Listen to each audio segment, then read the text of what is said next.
You have the will to do something, you'll find a way to it. But if you're depending on only your will, how are you going to get to that? Many a times as emotional eaters, we have a victim mentality.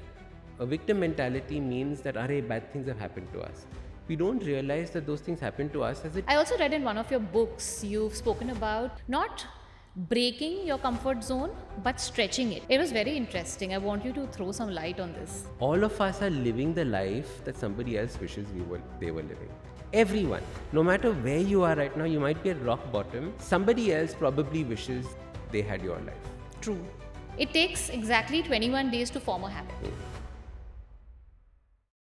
Hey guys, welcome to another episode of That Healing Feeling with me, Neha Ranglani. And today's episode is really very interesting because we're going to talk all about habits. Now, we all know we are the sum of our habits, and whatever we do in our day-to-day life leads us towards growth and success, be it professionally or personally.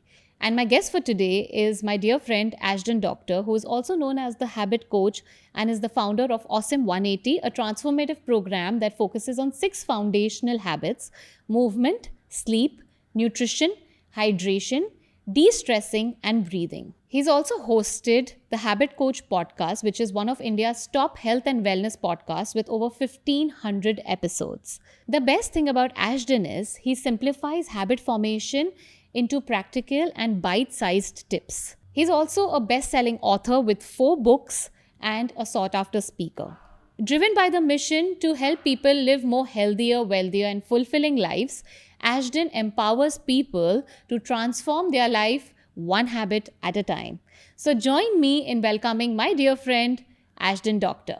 Welcome, Ashdin, on my podcast. And I'm so glad that you're here because I started my podcast journey with you. My first podcast ever in life was with you, and it was so special because it was very new for me. Yes. But you made it so easy for me. Thank you. And I think we vibed so well on the podcast. It was brilliant. Yes. Even though we had different points of view on so many topics, I think the way that we managed to get the podcast together was so beautiful. Absolutely. Congratulations on your podcast. Thank you. Yeah, this is just something I wanted to start because there's so much about healing that people need to know, and different perspectives, different aspects of healing. Because as a nutritionist, we are very typecasted. You know, it's food, what you put on the plate, but there's so much more than that, no? Yes. That comprises. And I think the essence of healing, very subtly, is get out of your body's way. Right? Just get out of your body's way is like the secret to almost all healing, because the body knows what it's doing. Wow, you're already spilling a lot of pearls of wisdom, and I'm so excited for this episode because I'm sure the audience is going to take back a lot from you. Thank and you. your wealth of knowledge that you have. Thank you. So Ashton, tell me, habit coach. Like, I've heard of life coach, nutrition coach, health coach. I've never heard of habit coach. Is this a profession that you came up with? Is there really a profession like that, or what is it? Like, did it choose you or you chose the profession? So we started the habit coaching industry itself. There wasn't something called habit coaching about 10 years ago now. 9-10 years ago, I forget now. The key aspect of habit coaching was that I realized that people were constantly trying to make a change in their life using this one word called motivation. Now, you know this, people come to you fully motivated saying, "Neha, here, take my money," and come fully motivated, and then what happens? They fizzle out. Then you need to constantly be behind them to make sure that they actually start making these changes. And I realized that the issue is this word called motivation. If we could get rid of motivation in this whole scheme of things, we could easily start making changes in our life. So my entire war as a habit coach was on this one word called motivation, because I believe motivation sucks. It's absolutely useless.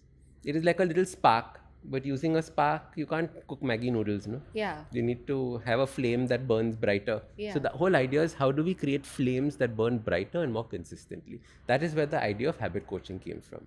So, when you talk about motivation, I think another word in this whole health industry or just, wellness industry is willpower, which I think is really very overtly used. And I also feel as people depend on willpower a lot. Like, if I don't have the willpower, I can't change. And, I don't have the willpower to do this. Yeah, it's an excuse. And it's like dependency. Oh, you did this because you have such good willpower. And I find it very, very silly because, what is willpower? You have the will to do something, you'll find a way to it. But if you're depending on only your will, how are you going to get to that? So I want you to throw light on that word also. And if not motivation, then what is it that you coach your clients with? Very nice. So there's willpower and there's self-discipline, right? Those are the other two that are used along with motivation as excuses of I can't do this. And this is so interesting, especially in the people that you work with. So many people who are overweight, very large, they come and they think that they don't have the self-power, discipline, they don't. But we don't realize that most of them are actually masters of self-discipline, because the amount of discipline they are taken to try and not become bigger and bigger and bigger, it is that they are battling their hormones. They're battling an internal system that they don't know how to control. So very often we misplace and misuse this. We look at people who are overweight and we think that they don't have any self-discipline. But they have a lot of self-discipline. It's just that they don't have the right biology yet. Yeah. A large part of what we do is talking about how do we get the biology together. You talk about the gut so much. That is because we want the biology to work along with this person, so that they can get there. That was a little segue. But the whole idea is, instead of the word in self-discipline, motivation, we use a word called intention. The why you want to get this done. Yeah. Right? I want to lose weight so that I can fit into this dress for day after tomorrow is not a strong enough one to continue for the rest of your life. Yeah. Right? You need something that is very, very strong for you to continue for the rest of your life. And that is the key. Like right now I'm doing that whole 75-day hard challenge. You might have seen some of my videos on it. And people are looking at it and saying, Ashton, you're making this look too easy. Right? You're supposed to make it hard. Right? Why are you making it look so easy? Because the whole idea is that my intention behind this is very clear. Right. Right? I wanted to challenge myself to grow. Now I've grown to this becoming my comfort zone. Now I will make it a little harder and a little harder and a little harder and grow along with it. Very often we get stagnant and we believe we can't grow beyond this point. Yeah. So that little discomfort comes with that intention that we set. I think we don't really tap into our potential because we make ourselves too small in our own mind to understand that we have this entire universe within us, and there's a lot that we can do if we put the right intention, which you rightly said. Because I always tell my clients, I'm like, why do you want to lose that weight? So when they say, my husband's got me here, that's why I'm doing this, I'm like, sorry, you're not going to get the results. Correct. You need to have a strong reason to do it, which could be, okay, I want to lose weight so that I feel confident. I can become better at my work. I can show up better for myself at a lot of places where right now I can't because I don't feel good about myself. Or maybe I want to lose weight because that will give me more energy, more stamina to play with my grandkids or play with my kids, or just, maybe be able to run a marathon. That could be a big enough reason, because that's why I want to get fitter so that I can achieve my goal. So I think that what you said is very important, power of intention. And I was going to ask you that question before that you said, because I read it in your book, Change Your Habits, Change Your Life. Correct. The power of intention when you want to change. Yes, makes a huge difference. And you're talking about nutrition, but as a habit coach, I talk about sleep, I talk about stress.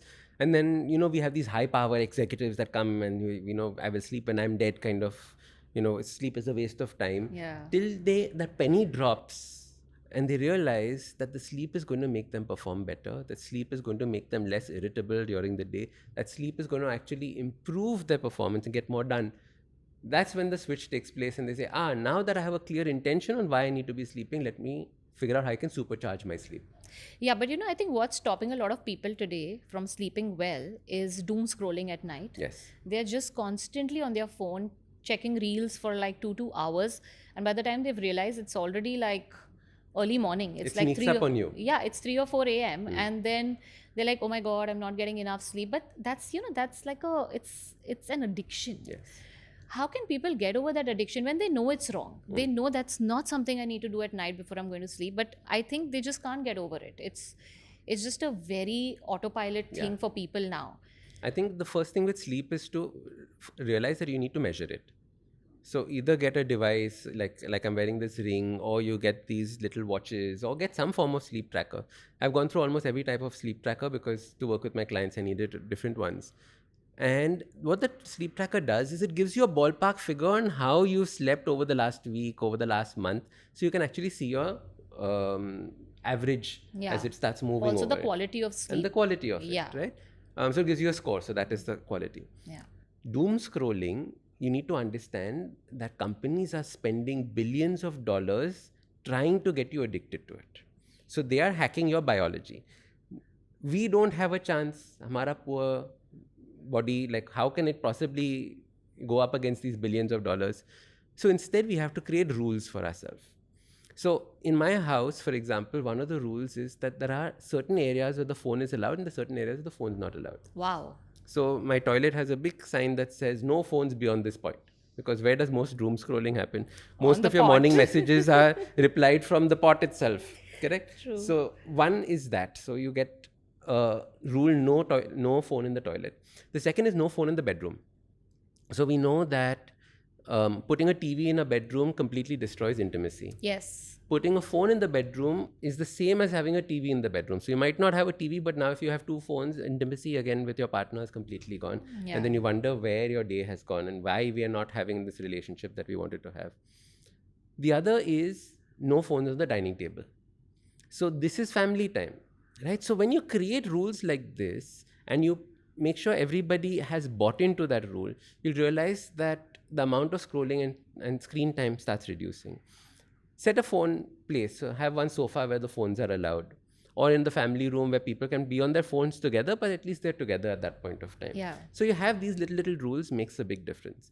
Then there are harder, little stranger hacks. So one that I tried for a while was on my phone, putting 4 rubber bands across it. Okay. How do you do that? So just stick a rubber band, fold like this. 4 rubber bands across it. Huh. Why? Because you can't scroll through the rubber band, right? Oosh. So the scrolling is the swiping up. That is so smart. katak, and then you're like, okay, fine, this is boring. Let me change it. So I'm telling you, I would have tried every single way of doing it because they are so addictive and they just sneak in and they know exactly what it is that you want at that point of time to feed you. But listen, I know of people who will probably do that. But because you have the self-awareness and self-control, you do not take the rubber bands off. But there will be people who will be like, what is this? Why did I put this? They'll just remove it and they'll start scrolling. And that brings me to my next question is that people know that some habits are bad for us. They're not good for us. Like waking up with the phone in the morning, taking your phone to the, to the toilet and scrolling like for half an hour and just wasting time. And it also affects your subconscious mind because a lot is being spoken about that today, that how it affects your thought process, how it affects your emotional regulation, when you're constantly submerged in dopamine hit. Shots, yes. And then you don't feel happy without these things. But people still do it. Yeah. They know it's bad. They know it's not good for them. Why do they keep relapsing to the bad habit? What is it that's stopping them to make that change, which they know is good for them? So the thing is, knowing something is good and it having a place in your life are two completely different things. So as a habit coach, we don't define things as good habits or bad habits. We just define things as habits that are moving you towards your goal or moving you away from your goal. So doom scrolling at night is moving you away from your goal of sleep, right? But if you are lonely, if you are feeling that sense of nobody loves me, that phone at least is there and loving you. So it is satisfying a need temporarily. So it's not a bad habit. It is just a crutch at this point of time. In the same way, people smoke. We know smoking is going to kill you. We know that there is no possible good that can come from smoking. But smoking has a social angle to it. Yeah. Right? Like you want to get into the good books with your boss, you go for a smoke with your boss. So there is a goal that it is helping you at that point of time.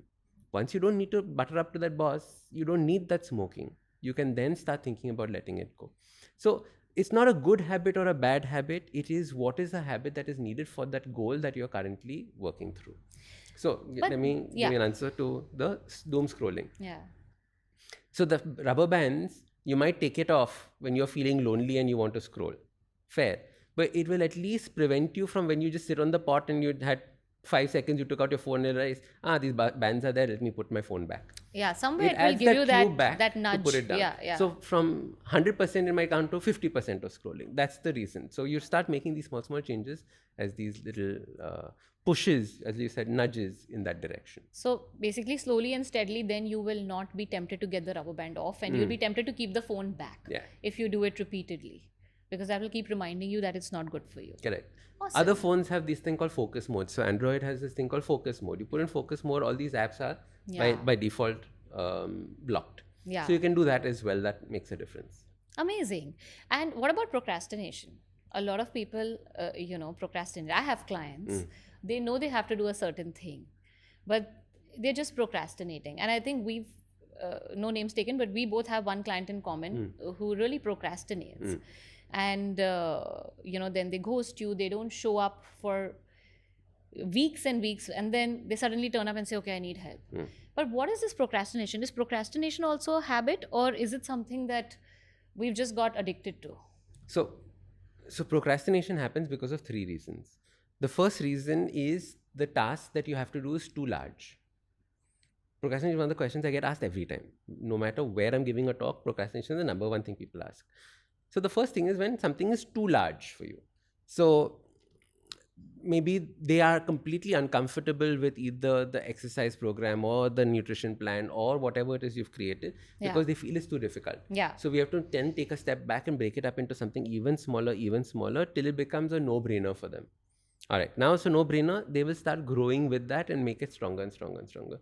The second reason people procrastinate is because it's too easy.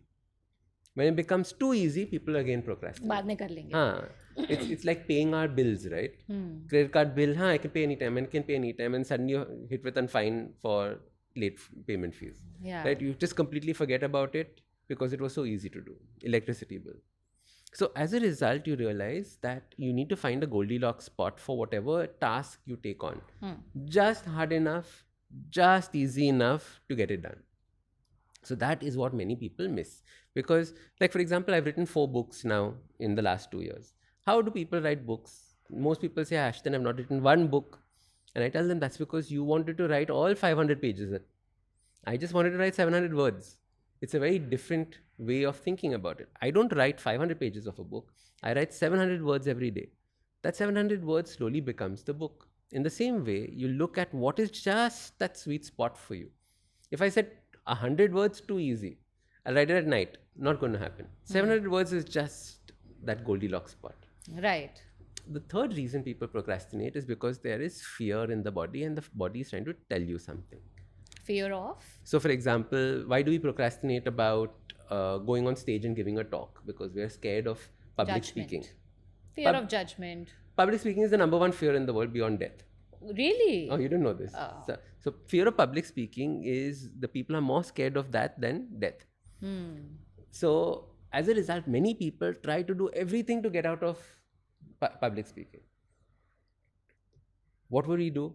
We'll say, I will not work on my presentation, I will not work on my speech. Hopefully, plane will get cancelled, fire will break out in auditorium, something will happen, I don't have to go and do it. So there's this fear that is holding you back.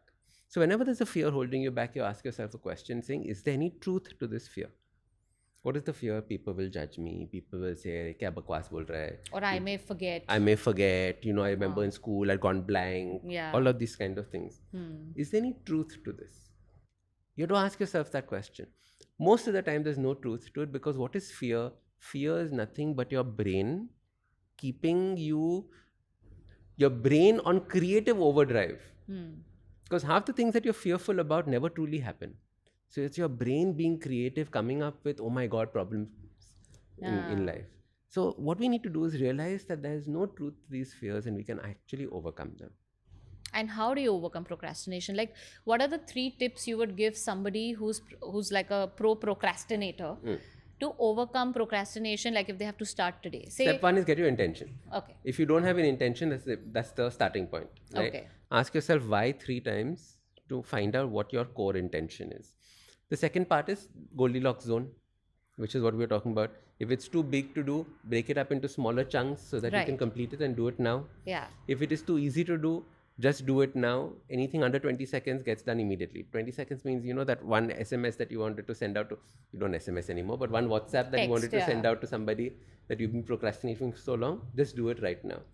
That way, you start getting into the mindset of do it now instead of do it later. Right. So then it becomes a habit of thinking about how I can do it now. The final part is the fear bit, which I was speaking about. Many of us have lots of these underlying fears that are holding us back. And once these 3 come together, your self-image changes. Like you will have noticed that there are clients of yours who procrastinated till an image shift happened in their mind. Once that image shift happened in their mind, they didn't need to procrastinate anymore. Once in their mind, they became fit people. Right. So one thing you can do is you can start wearing more active clothes around the house, right? Little subconscious cues to showcase that you are an active person. You're a person who cares about their health. Making those little changes then changes your identity, and then procrastination disappears because now it is who you are. It is Yeah. not an identity or a fake thing that you're putting on. It is not something that you believe that, oh, I can't do this, because this is now your new identity. Yeah. And that is the way that you flow into So basically, what overcoming you it. mean to say is take smaller steps and do small things in your day to day life that will get you closer to becoming who you want to become. And then no more it will feel so big that you'll have to procrastinate about it. That identity shift is a big one. Yeah, which will happen because of these small actions and small things that you're doing. Or even cues around the house. So if you want to quit smoking, don't have ashtrays at home. Right. Even that fancy ashtray that you bought from that place, give it away to somebody. Don't have anything that's an ashtray at home, because you're not a smoker. Why would you have an ashtray? Nobody is now needing an ashtray. Most people are vaping, Vaping. today. And that is another habit which I think we USB should talk chargers. about. Yeah, and that is everywhere. Everywhere. And that is something that you don't have control over because it's in your pocket. And people don't realize it's more damaging than smoking, because smoking, at least you have to take a break, you have to go out, you have to light a cigarette. It's a process. Maybe you also need company. You'll tell a friend, okay, chal na mere saath, let's go out and, get a smoke. But with vaping, it's like sipping water. Yeah. It's in your pocket all the time. And how is that affecting people? And how can, and I also know of people who are vaping, but they want to get over that habit. How can they get over that habit? So the first thing you have to realize is that vaping has more nicotine than cigarettes does. All you have to do is look at the box that your vape comes in and see the number of cigarette packets equal to this vape. And you'll immediately understand what is going on in your body. The amount of nicotine that's coming in your body is huge. That much nicotine is pure addiction, right? So what you have to do is you need to understand that you need 7 days of no smoking for the nicotine in your body to slowly wane out, so that you're not dependent on the nicotine anymore. There will be brain fog, there will be headaches, you will not feel comfortable. Perfectly fine. The key thing is to get rid and not have them in your surroundings. So you have to pack those vapes up, throw it in a dustbin, or give it away to somebody. I always say all these bad habits and the things that you want to give away, all the junk food in your house, give away to people you don't like. So, they feel happy, they've got it. So there's that. Oh my God. But, it's that is a very Evil. and Evil. karmically maybe not so good kind of an act to do. So it's just basically get it out of your Yeah. system. Right? I used to say, like, when you're going on a no sugar challenge, take all the junk food that you have in the house, all the chocolates, and give it to that one uncle who complains about how you park the car every day. Uncle, I person. was just feeling like gifting you something Here you today. go, one bag full of chocolates. You've been for so you. nice to me, uncle. Thank you. So it's like ek teer se do nishan. Right? So the whole thing is that get it out of your immediate vicinity. The way you change your environment changes the way that you live. The second aspect is the people that you will be with. You might have given up the vape, but they will still have a vape on them. So for those 7 days, restrict the people that you're meeting. Now it'll be hard. No, but these are my best friends. I have to meet them, etc., etc., etc., etc., etc. Fine, I understand that. If they're your best friends, they'll also understand 7 days not to meet you. Yeah. Correct? If they also understand that you are trying something new, that it is difficult to do, they will be supportive. And if they're not supportive, they're not your best friends. Exactly. So you have friends who will support you in the right things that you're trying to do for yourself, and then there are friends who just don't want you to do the Succeed. right things for yourself, because obviously because they are not doing the right things. How Correct. can you be the better person, and how can you be the one who's trying to get or build better habits and be the the healthier one or the wiser change one maker in in the that group? sense. Yeah, the change maker. Like nobody likes it. Arey, you're a part of us. So obviously, like a rotten apple will want to rot the entire basket, right? So a rotten apple will not say, okay, I'll only rot and you guys don't rot. So that, what do you do of those kind of friends? You know about the theory about so there's this theory about how in a group of friends, if one person comes in who's overweight, the weight of the entire group increases. Have you heard of this, No. this theory? So it's a very well documented thing online. Just check it out. So say there are 7 friends and another friend comes in who is now new to this gang, who's overweight. What is going to happen? Everyone is now going to say, okay, chalo, once in a while we order pizza. Maybe we won't go to then do that hiking activity. Now we'll go and watch a movie. So as a result, the whole activities of that group starts changing. The mindset of the group starts changing. So like how you said, you won't call them rotten apples, but we'll call them a mindset shift that comes in because of this. So it's interesting how, we get influenced by the people that we spend time with. Yeah. I also read in one of your books, you've spoken about not breaking your comfort zone, but stretching it. It was very interesting. I want you to throw some light on this. So, if you go online and you Google comfort zone, it's full of these like, fitness gurus, motivational gurus telling you that, break out of your comfort zone, toro, fodo. And it's very, hard in that sense. The problem is that comfort zone exists for a reason because our lives are stressful as it is. Yeah. We need that comfort zone for us to feel safe. If we are every day breaking our comfort zone, every day living outside our comfort zone, our body starts feeling unsafe in that constant state of being outdoors. We need that little feeling of unsafeness from time to time. Do a challenge. Challenges give you like 21 days, 10 days of that feeling of uncomfort, and then come back to a state of comfort. But when it comes to habits, we don't want habits to be so hard that we are constantly feeling stretched and broken. Yeah, struggling basically. Struggling. Instead, what we need to do is we need to have a habit that is just at the edge of our comfort zone, right? So, for example, say you're a runner, right? And you've been able to do 2 kilometers of running very peacefully. Don't start doing 10 kilometers. That's breaking, right? 2 kilometers becomes 2.5 slowly. 2.5 stays till it becomes easy, then it becomes 2.3. 3. Then 3.5. So what you're doing is slowly stretching it. Stretching it. Reading 10 pages might be hard. Read 1 page a day. Then 1 page might be easy. Read 2, read 3. So what you're doing is you're slowly growing along with that habit and you're stretching open that comfort zone. The idea is that comfort zone slowly becomes so large and so all-encompassing that you never feel out of place anywhere. What do we appreciate about James Bond, for example? You throw him anywhere, he feels like he's at home. At a casino or in the middle of a military camp, you throw him in a tank and he knows how to do it, right? At some point, all men want to be James Bond. We have that. All women also want that kind of, that ease of being anywhere. But that comes when you've stretched your comfort zone to such an extent that no matter where you are, no matter what you're doing, you're always in that place of ease instead of that state of like, oh my God, what's going to happen now? And breaking out of it every time. So before we move on to the next segment, I want to take a moment to thank my very, very special sponsor, Urban Platter, for sponsoring this season of That Healing Feeling with me, Neha Ranglani.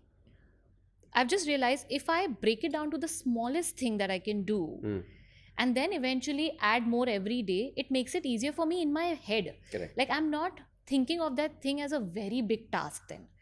Because I have brought it down to like literally ground level of what I can achieve.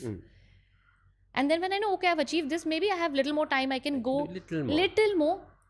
I go little more and I feel like, oh my God, that's a bonus. I achieved more than what I actually decided for myself. Correct. And that gives me, that push and that feeling of sense of achievement, which then helps me to get through my day and do other things that I want to do. Correct. When we say, doing the easy things like that, it's not sexy enough, right? Yeah. You can't post on social media saying, I read 1 page, right? It is, I read 100 books. The problem is that we want to have something that looks super cool, super sexy, so other people say, wah, wah, wah, sabash, sabash. But the actual change in life does not happen at the wah, wah, sabash. It happens through that daily grind that is boring, that is monotonous. That is actually where it is. You listen to any sports, all your sports heroes will say the same thing. It is in that daily grind, the boring monotony of the workout and the practice. The repetition, the actually. repetitions of it, where you become better and better and better and better and grow. Yeah. And that's the same with fitness as well. That's the same with everything that you Any do, aspect right? of life. Like Any every day you aspect wake up, you brush your teeth, right? It's repetition, but you do it every day and that's important. Yes. So I think your basic daily small habits and actions will eventually compound into a bigger, like a result. Yeah. Right? So you also spoke about social media, like everyone's posting on social media and doing things, trying to achieve things to be able to look cool on social media and to be able to look like, oh wow, like this person has superpowers because they do so much, they achieve so much. And sometimes we are doing it just to show people on social media. No matter, we may be putting ourselves through a lot of trauma and turmoil to get to that state to look cool. And this addiction is real. Yes, very real. And I what do you have to say about that? Like, how can people like break through not wanting to do things for social media, and overall how to break the social media addiction, the FOMO of being on social media and looking a certain way? I always say that if you want to understand social media, travel with a travel influencer and go for lunch with a food influencer. And you will realize just how fake social media is. Because when you travel with a travel influencer, you'll realize that none of what they have showcased is actually happening. It is this much square of reality that you are seeing. Yeah. Right? Oh, this is so beautiful. But the people like peeing and pooping probably around it. Yeah. Right? And you're like only seeing this one little aspect of it. When you eat with the food influencer, all the food is cold. You can't eat also, no? You can't, Because they have to you can't eat, all the food is cold. Like the hardest thing that has happened to me for the 75-day challenge that I'm doing is that as soon as the food comes, I eat it. Then I can't take a picture of it because now it's over. So all my pictures of my food are all half eaten because I've forgotten that I have to take a picture of this. I'm so not used to it. Right? Yeah. And so the thing is that you need to realize this, that none of what you're seeing on your phone is real. Yeah. It is all fake.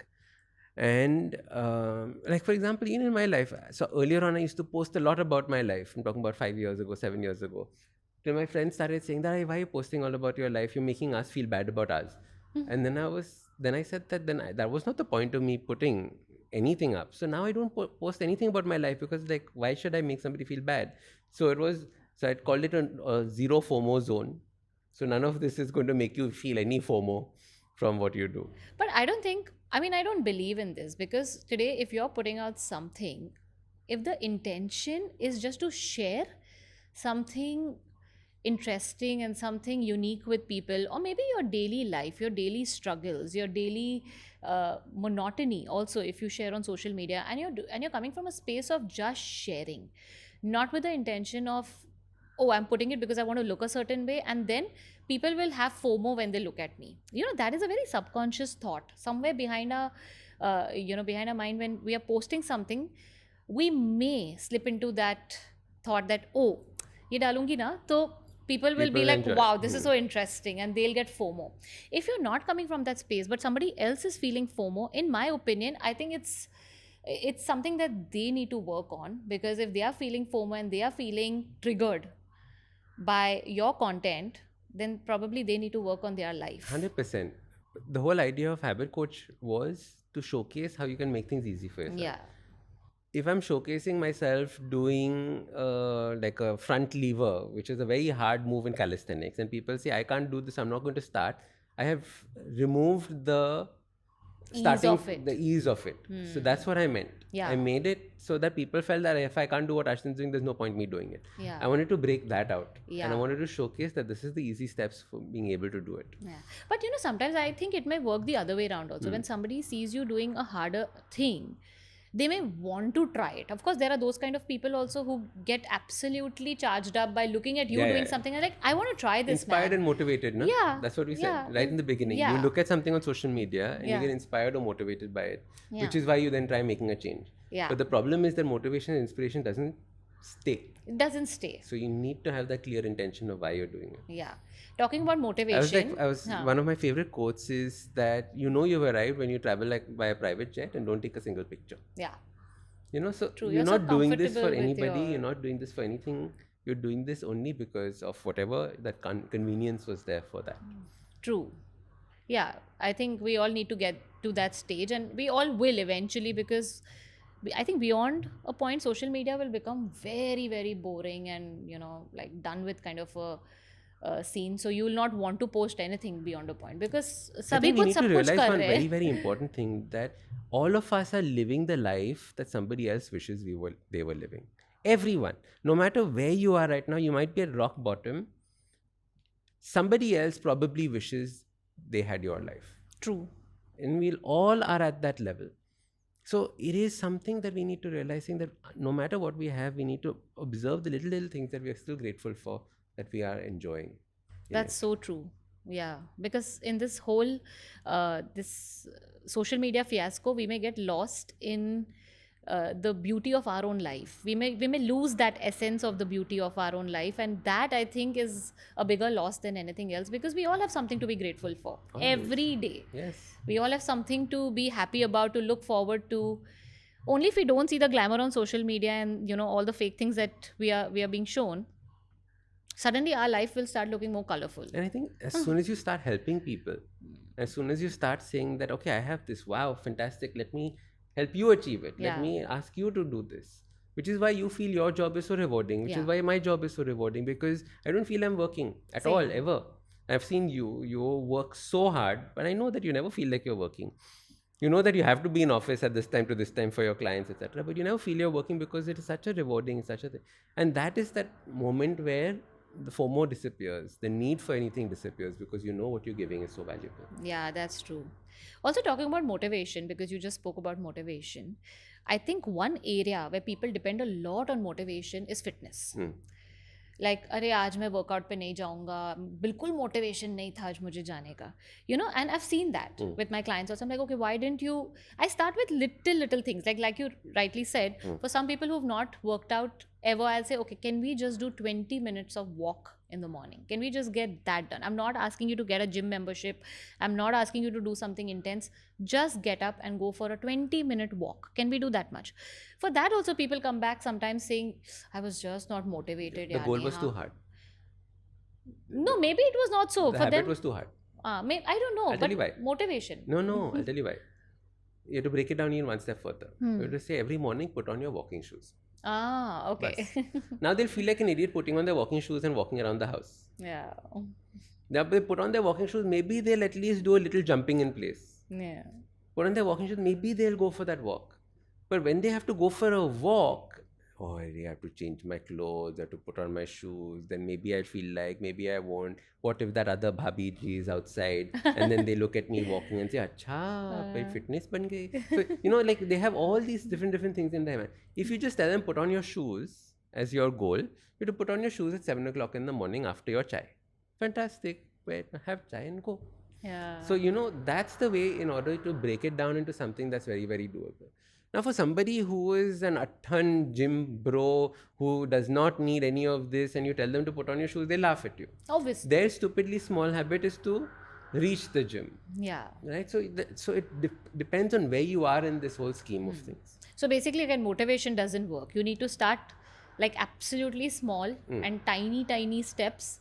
They need to know why they're going for that walk. As soon as they realize, acha, ye fasted walk, for example, mera blood sugar regulate karega, and I will know that I will start dropping weight because of this. Fantastic. Now there is a intention behind this walk. If it is a walk so that in the future you can go and exercise, that seems like too daunting a task. Go for a walk now. In the future, we'll think about gym. No, too daunting. I don't want to do this because I don't want to do the gym Because itself. what is to come is too heavy. Now, if I say I'll do this regularly, then Neha will tell me go to the gym. Khalas. Put on your shoes. So basically, become a fit mindset person. A fit mindset person has walking shoes. Don't walk in the chappals. Right. Good. Yeah, that's an interesting thing. And any 3 tips that you would give to sedentary people who are sitting all day and who do not like to move, but it's important for them to move? How can they get into the active mindset from a sedentary mindset? Most of us are. 99% of us are sedentary. So the thing is that we have to realize that everything that has been designed to give us comfort is making us ill. It's very simple. The chair that we are sitting on is making us ill. Yeah. Right? The pillows that we are using are making us ill. The soft mattress is making us ill. Anything that has come in and that we have said now is comfortable for us is making us ill. That doesn't mean you throw everything out. That means you add a little bit of discomfort to it. So right now, if you come to my house, my desk has a treadmill on it, a kneeling chair, and a stool. Now, why all of these? Because I first have to experiment before I tell people. I saw the kneeling chair in your room and I was like, what is this thing? It was so cool. Yeah. Because, so what is a kneeling chair? A kneeling chair is where you sit in a kneeling position so that you're not in this 90-90-90 direction that all chairs put us in. So that helps with blood circulation to your legs and gives you that upright posture, as well as starts working on your core. So in that one little switch, you made many changes. Now, is it comfortable? Obviously, it's not as comfortable as one of those big plush chairs that you can sit inside. But what it does is it gives you that little bit of discomfort to make sure that you're getting some movement in your body. Now I'm using a stool that is wobbly at the base. So I'm using my core constantly to make sure that I'm balancing on that stool while I'm working. On days when I'm just watching a video or I have to review something, I'm on my treadmill, and so I get 5 minutes of walking or 10 minutes of walking continuously throughout the day because of that. So in these little ways, I've put in movement into the day. Now say you don't want to do any of this. Chalo, you're watching TV, sit on the floor and watch TV. So you've added a different form of movement. Earlier you were sitting on the sofa sprawled out. Now you're at least sitting on the floor. You're sitting on the floor, maybe you will do a little stretch to the left, stretch to the right. Your different muscles will be opening up. So in this way, you add a little bit more to the movement that you're adding. If you're in the kitchen, cut your vegetables while standing. Don't sit down and do it there. So there's always a little bit that you can do. In Mumbai, no one walks, right? Like for example, when you go to Hong Kong, Japan, you walk 10,000 steps without realizing it. Yeah. Because everything is walking. In Bombay, everything is auto, right? So as a result, there's no walking. So you try and add walking movements. If you have a gym that is close to you that you can walk to, take that instead of a gym that you need to drive to. You know, little things like this slowly start adding up. And that's what I've been doing. So for the last 2 years, I had also become very sedentary. And these things happen. It all follow on cycle. My focus had become into my meditation and other aspects, not so much my health. Now that I've brought my health back in as a priority for my life, I'm starting to see how I can bring these things back into my life in terms of the walks, in terms of all these little things.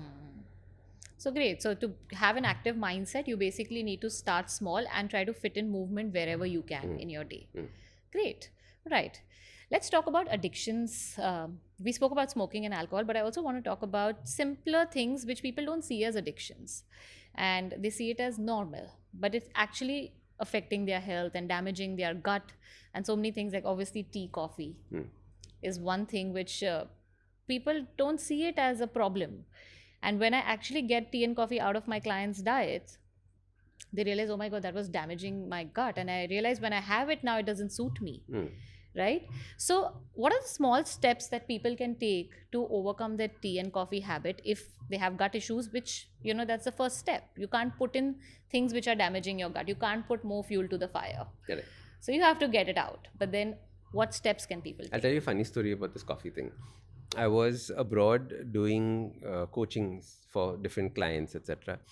And this one gentleman comes and he has this thick South American accent. He's talking to me and he was talking about how he has this anxiety and he doesn't know how to deal with his anxiety. And we went through all the different steps and I asked him, how much coffee do you have? He said 9 cups. I was like, do you realize that probably it's the 9 cups of coffee that is giving you anxiety? You know, the point of caffeine is to make your heart go tuck, tuck, tuck, tuck, tuck, Yeah. tuck, tuck, tuck, tuck. And he said, really? I was like, yes. So then we went from 9 coffees to 7 coffees to 3 coffees to 2 coffees to 1 coffee. See, I believe that you need to have your 1 coffee, your 1 tea or something like that for a very different reason. It balances out.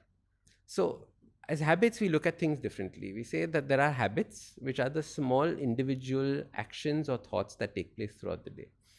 You put a bunch of habits together, it forms a routine. This happens and this happens and this happens and this happens. You put a routine and add an emotion onto it, it becomes a ritual. Ritual, yeah. For most of us, that morning tea or coffee is a ritual. There is beauty to a ritual. The beauty to the ritual is that emotion has now been attached to it. Now you can say that it's a bad thing because there's an emotional attachment to it, etc., etc. Fair. But on top of that, you can add lots of other habits. So I love it when people have a tea coffee habit in the morning or a ritual in the morning, because on that I can add a gratitude practice. On that I can add the wear your shoes practice, because I know that habit will happen 100%. So you can use that as the engine of a train pulling along all the other habits that you want to add. Wow. So I will try not to remove that, because I think that is a good solid point for people to start off with. We might have different points of views from a gut, Yeah. which will 100%. Yeah. But from a habit point of view, I like that habit so that I can Yeah. add more stuff to their morning routine. Yeah, so I agree. I agree about the ritual bit. So, as a functional medicine practitioner, I also believe that people, if they have a ritual, it's something that is very close to them and that helps them to get through their day and get through all the stressors in their day if they've had that one ritual. Correct. So, what I would do is, I would always tell them, keep the ritual. Like, you like your favorite mug. Ritual is not just the tea, it's just that tea is one drink inside. But It's the first sip of the tea in any case. yeah, and it's a setup. Sometimes it's sitting in the balcony with your partner. You have, having your favorite mug in your hand. That is the ritual. It's the setup. Yes. So I always tell my clients, keep the setup. Just let's change what's inside that cup. And obviously that also happens gradually. First, it's keep what is in the cup. Then reduce the quantity of that in the cup. And then let's change to something correct. So at least better. move from with milk to without milk. Yeah, So yeah. With sugar to without sugar. Yeah.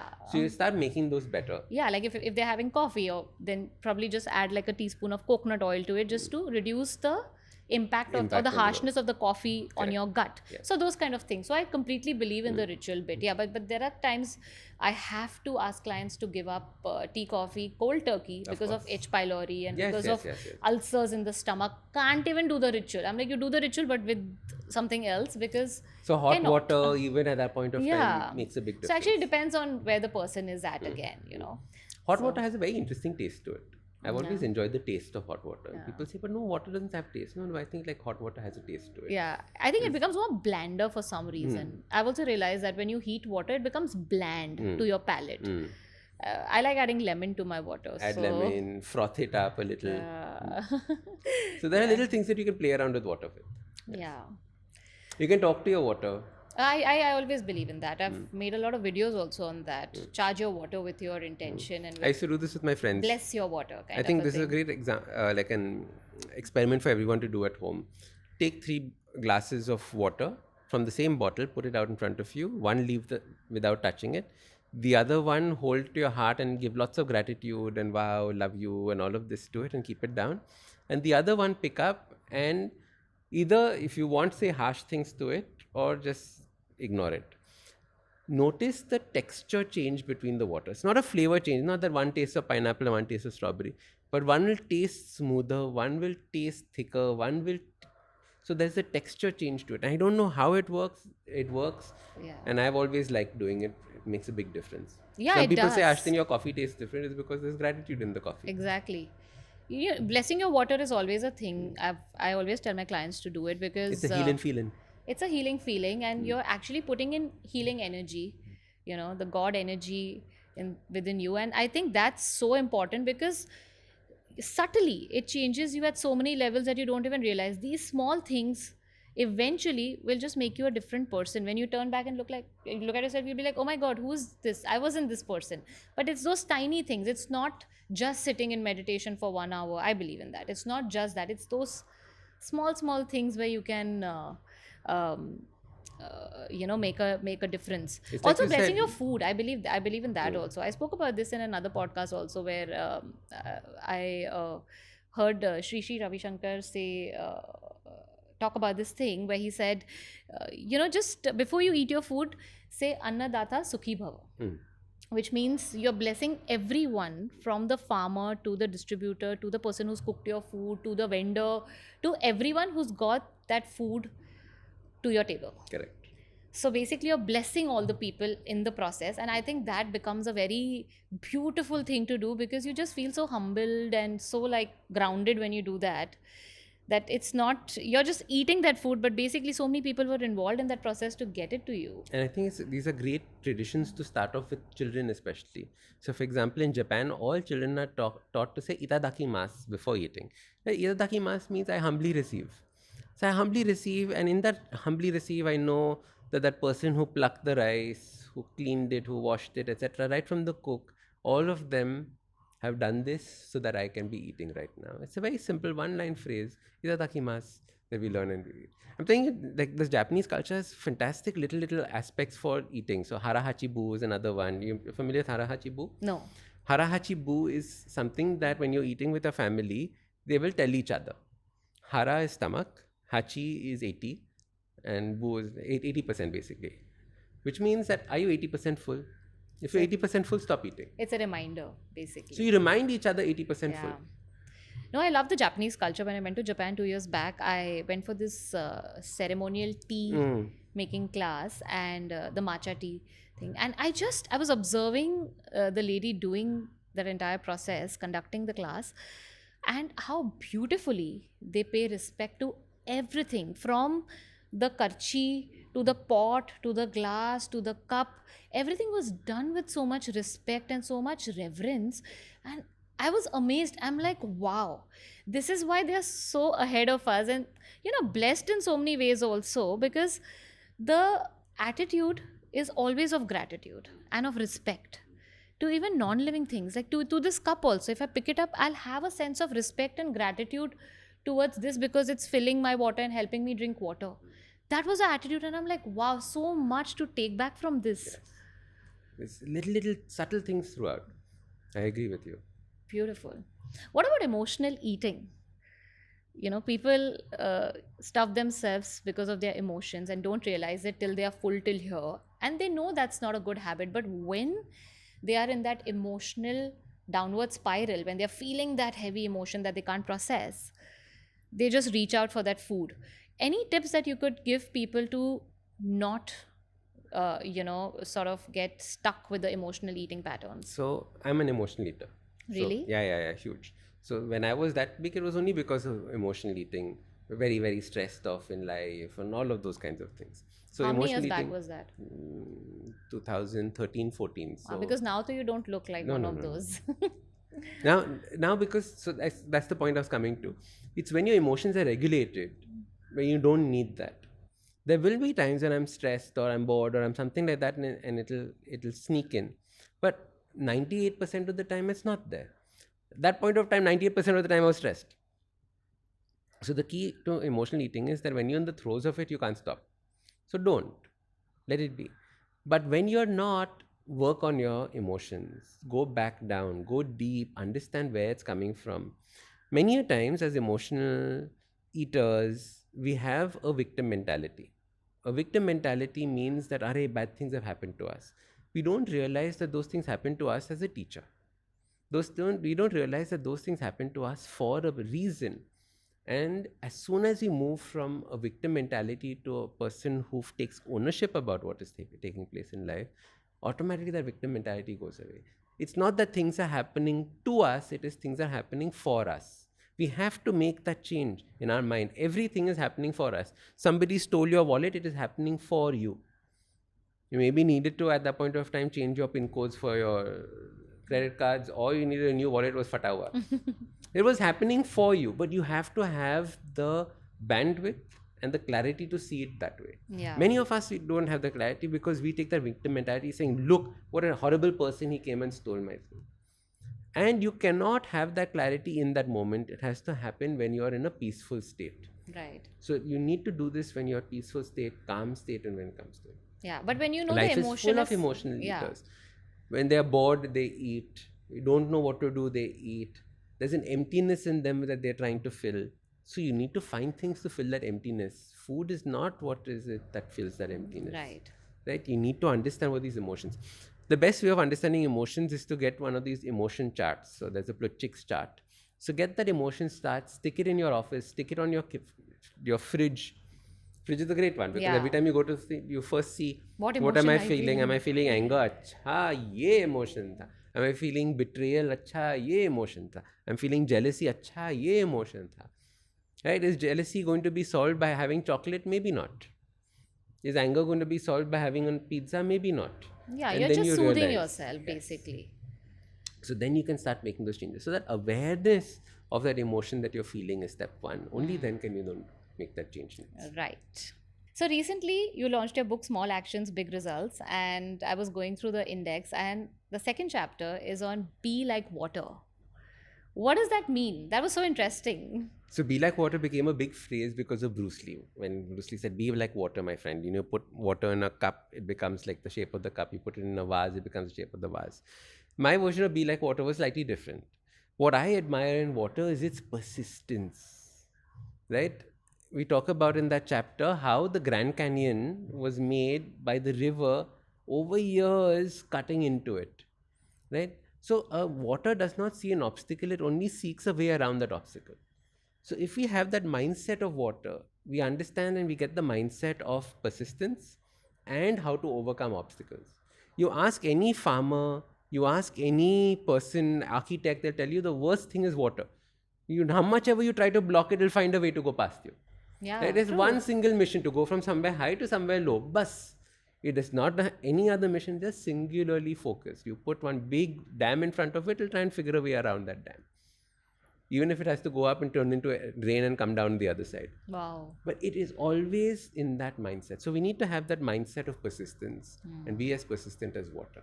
So water comes from high to low, but we, being like water, can grow from low to high. You Right? can keep going as long as you have a goal. Yeah. It wasn't high or low. It's the goal that water has. मुझे नीचे जाना है. Ah, right.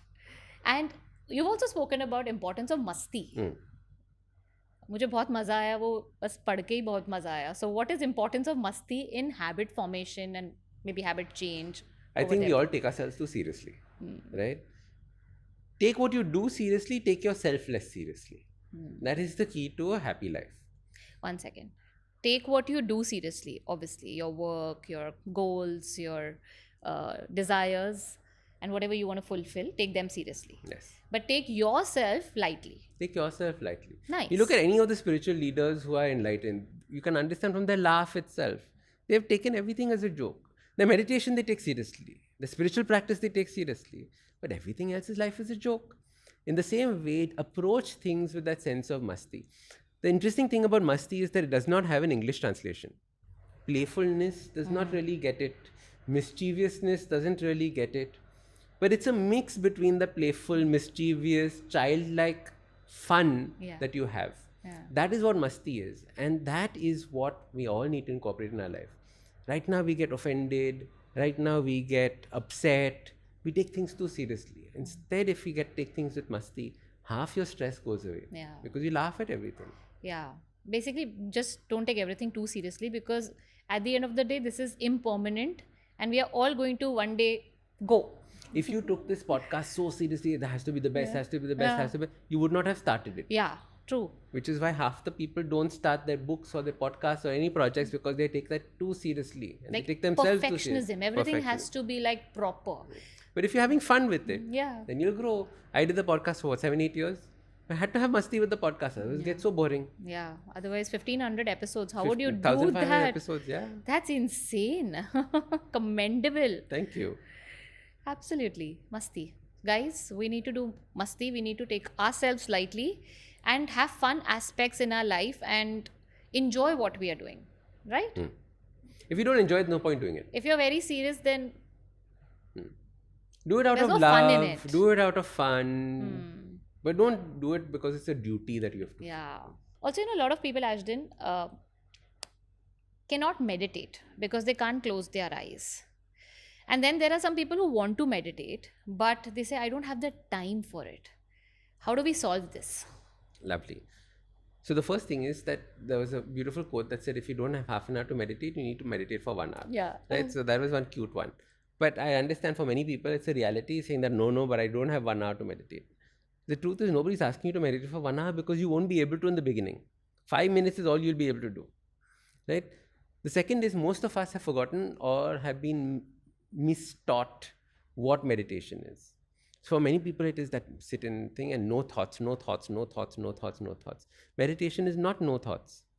There are different forms of meditation. In fact, there's a beautiful book where Lord Shiva teaches Lord Parvati Ma about meditation, the 112 techniques of meditation. What is the book called? 112 techniques of meditation. Wow. I'm sure it has. Is it also Vigyan Bhairav? I think forget. this is... There's a traditional name to it, which I think it's Vigyan Bhairav, yeah. 112 meditations. Like, for example, one of those meditations is beautiful, and it's one of my favorite, is contemplate the size of the universe. This is not no thinking. It is give your mind something so mind-bogglingly large to think about that by itself it will shut off. Can you imagine contemplating the size of the universe? So sitting and thinking, अच्छा तो हम यहाँ पे है फिर earth, by that point of time you've lost it. You've lost it, you've gone in trance. You've gone into a trance because you're not thinking about your own problems. Yeah. You're not thinking about कल क्या करना है, खाने में क्या बनाना है. You're not thinking of any of those things. You're thinking about something so incredibly large. Yeah. Right? So there are beautiful techniques, and we misunderstand these techniques of meditation. Lovely, yeah. That was really interesting. I'm going to try this. Thing is, so check out all these 12 meditations. They're beautiful, and it's all very detailed. Do this, then do this, then do this, then do this. Very nicely explained. Nice. So basically, start small or give your mind something to think about, which is apart from your problems. So that is one technique called mindfulness meditation or contemplation meditation. Mindfulness meditation is, for example, in Vipassana, where you focus on the breath that's coming on your lips. In contemplation meditation is this: contemplate the size of the universe, contemplate a word, happiness, and thinking happiness in terms of the different aspects of happiness, and that again puts you in a state of meditation because you're so focused on one aspect that your monkey mind has stopped. Nice. So it is not just no thoughts. And for people who cannot, start with like 2 minutes or 5 minutes. 5 minutes, there's so many little meditations. There are 5-minute meditations I've recorded. Just go to my YouTube channel, search for it, and check it out. Right there. I think it's on the Habit Hackers YouTube channel. On the Habit Hackers YouTube channel, you'll get all of this. Awesome. So you know where to go now. If you are somebody who cannot meditate, just go on to Ashdin's podcast or channel. It's called the Habit Hackers. And Habit Hacker. It was about how to make people start. So there are 2 exercise videos also, one 4-minute video and one 7-minute video. So 7 minutes you can exercise. It's called a scientific workout. Obviously. 4 minutes a Tabata workout. You can do this. So anyone who has an excuse for time, I send them here. Very nice. See, Ashdin's got us covered, guys. Completely. So go check out his Habit Hacker. Okay, lastly, I want to ask you about accountability. Now, this one's really worked for me. When I was trying to build up my meditation practice, there were days, obviously, it seemed too daunting because I had other things to do. So I would not do it. So I met a friend who's like a spiritual friend, and she kept asking me, Neha, are you meditating? Are you meditating? I'm like, okay, some days I do it, some days I don't. She's like, okay, from today, every day you do it, you're going to send me a tick on WhatsApp, and every day you don't, you're going to send me a cross, and I'm going to like respond and give my feedback on it. I said, okay, let's do this. So obviously, because I had an accountability partner, I tried it for 40 days. I tried meditating every day, barring 1 or 2 days in those 40 days, because genuinely something was happening and I couldn't sit, which obviously is like not an excuse, but I couldn't. And the day I actually told her I couldn't and I sent the cross, she sent a very stern and assertive feedback like, this is not done. It's not a good thing, Neha. Just reading that made me feel so bad that I'm like, oh my God, I could have done something. I could have put off something else and at least meditated for 5-10 minutes, if nothing else. That realization happened, because I had somebody to tell me that it's not right. Though my mind knew it's not, but somebody telling me, it just reinforced it.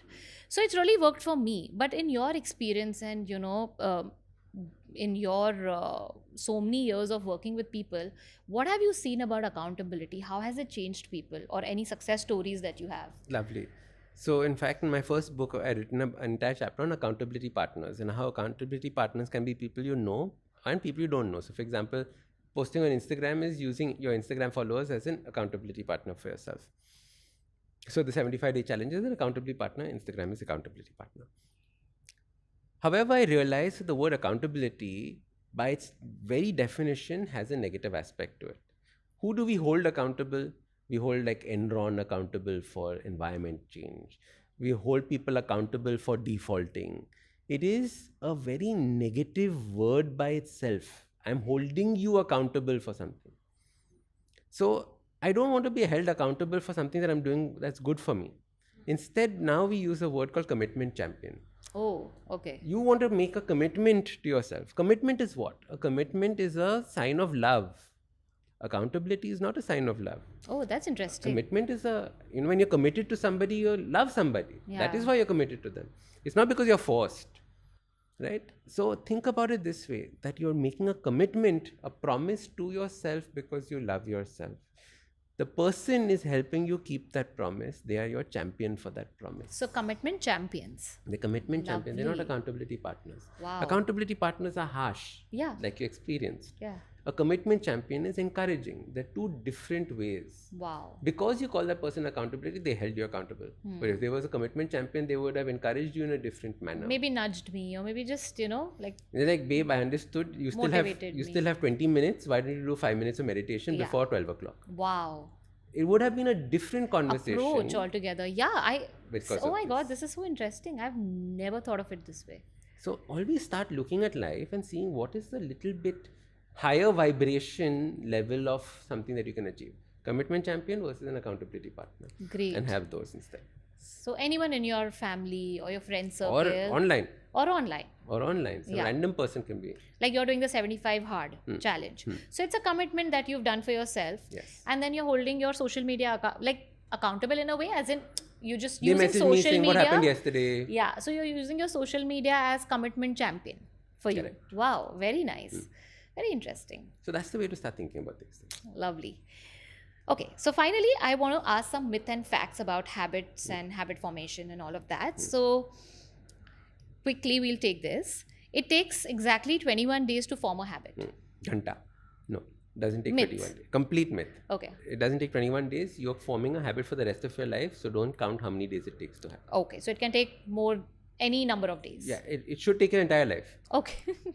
You need high motivation every day to build a lasting habit. Nonsense. You need a clear intention. Great. Once a bad habit is hardwired, it's impossible to fully erase it. Everything is changeable. Your mind is malleable. You are not stuck. And even old dogs can learn new tricks. Okay. You can... I've had 90-year-olds as my clients. Everything's possible. Okay. So basically that's a myth. You can successfully build multiple new habits at once.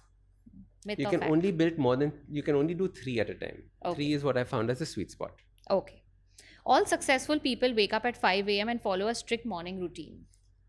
Not all successful people. Waking up at 5 a.m. helps you, but there are some people who work best at night. So it's not an all thing. Okay. You have to figure out, are you a morning person or a night person? Okay. You basically need time when everybody else is sleeping. Okay. Skipping one day of a new habit means you have to start over. Myth. So the third golden rule of habit change is never miss 2 days in a row. You can miss 1 day, but never 2 days. Okay. Completely quitting social media is the only way to break phone addiction. Myth. You can have compartmentalizations of it. So you can put social media as 20 minutes or 1 hour of social media, and that's it. So you can achieve it. Okay. You shouldn't reward yourself after completing a habit. It creates dependency. If the kind of reward, so for example, when I used to go for a walk on Carter Road when I was nice and tubby, my reward was having a cafe mocha with 2 sugars in it, because now I've gone for a walk. So the reward was opposing the habit goal. So those are ones that are anti it.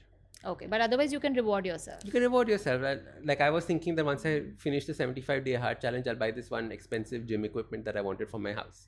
Okay. So, in that format, you can reward yourself. Okay. Replacing a bad habit with a good one is more effective than simply cutting it out. That's the only way of doing it. You have to replace, you cannot remove. Okay. So once you remove, you create a vacuum, and maybe another bad habit will fall into that vacuum. Okay. So that's a fact. So for example, replacing cigarettes with vaping, as you were discussing. Okay. Quitting bad habits cold turkey is always the most effective method. No. It is, you reduce it to the point where you're not dependent on the habit, and then you replace that habit. Okay. Great. So we come to our final round now. That's the rapid fire round. And I want you... Oh, that wasn't rapid fire. That is myth and fact. But I was answering rapidly. Yeah, but that's also rapid. But this is rapid Rapider. fire. Rapider. Okay. Okay, so after we are done with the myth and fact, which was super rapid, we have come to a more rapider round, which is rapid fire. Rapid fire. All right, chalo. Okay. If you could implant one habit into every human on this planet, what would it be? Gratitude. Okay. What's a habit you personally struggle with despite being the habit coach? Phone addiction. Okay. One book or podcast that has deeply influenced your perspective on habits? Think and Grow Rich. Okay. What's one habit you swear by but most people find odd? Red light therapy. Okay. What's the first thing you do after waking up? Go to my espresso machine. You think that's a good habit? No, but I love Ritual. the ritual of it. It's meditative, making it, weighing out the beans, grinding it, hearing the woo. Okay. So, it's truthful rapid fire, no? Yeah, of course. It's not fake truth. Not nothing fake. is fake here. I wake up and then I massage my water with a crystal wand before drinking it and feeling it flow through my body. After which I open my back. No, I go to my espresso machine and I go "Gwah," and I feel the smell I'm of awake. coffee. Now I'm Awake. And then I take one sip of that coffee and it sits on the side while I finish my meditation. Okay. So it is not that you go gut. So it meditates with you. It meditates with me. What's a habit you think everyone should ditch immediately? Milk. I love you Finally. for that. One thing we agree on. Yeah. What's your productivity secret weapon? Use your calendar. Most of us don't use our calendar and life comes in our way.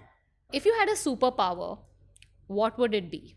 Flying. I love flying. Yeah, no? It's like, where do you need to go? Bhayandar. Okay. Why are we going to Bhayandar? We don't know. Nice. And when you enter the room, if you had a theme song, what would it be? There's one song called Stand Up for the Champions by this one, Right Said Fred. It's a strange one, but I like it. Okay. And with that, we come to an end with our rapid fire round. Thank you. Which was, okay, decently rapid. No, I suck at rapid fire rounds. I'm too much of a thinker. Yeah, I want to give you like a proper answer. I don't want to give you a random answer. I know. You think deeply. That's why these questions may sometimes take a little longer than the worst ones are like, what are the three shows that you're watching right now? I don't remember any of the shows I'm watching right now. Cool, but it was good. So because you did decently well in the rapid fire, even if you wouldn't have, I still have a hamper for you by Urban Platter. These are all things healthy, vegan, and something that you and your family will love and enjoy. I'm hoping. I love it. I use so many of these. Yeah, na? Thank you. Yes. I didn't give you any hamper when you came on my podcast. It's okay. When I meet you next, When maybe you can treat me. We will do vegan hamper for you. We will have cabbage in it. Cabbage? I don't want the hamper. Thank you. What do vegans eat? Cabbage? No. Then? We eat lots more. You can give me tofu. Give me tofu. But thank you so much, Thank you. Ashton. My This was pleasure. amazing. I really learned so much from you about habits and about so many other things, especially the Commitment champion. champions. I'm going to take back with me, and I'm going to also share it with my clients because that's really beautiful the way you put it. So lots that I've learned from you today, Thank and I'm you. so glad that we did this. Me too. So thank My you for pleasure. gracing my podcast, and Best of luck for it. And if there's anything I can do to help you, please let me know. obviously I'm going to reach out to you. 1,500 episodes of a podcast this man has done. Who else will I reach out to? Top 10 self-improvement podcasts in the world. See? Somebody is now flaunting. Thank you so much. No, but thank you. Thank you so much for watching this interesting episode till the end. And I'm sure you have taken back a lot of insights just the way I did with all the wealth of information that Ashdin has shared with us. Also, let me know in the comments if you want me to call any particular guest on the show, and we will try to get them and give you the information that you are looking out for. And if you like the information we bring to you, don't forget to subscribe to our channel and also share it with your friends and family. Also subscribe to Neha Ranglani Shorts, where we put up bite-sized videos. See you in the next episode with more interesting and insightful information.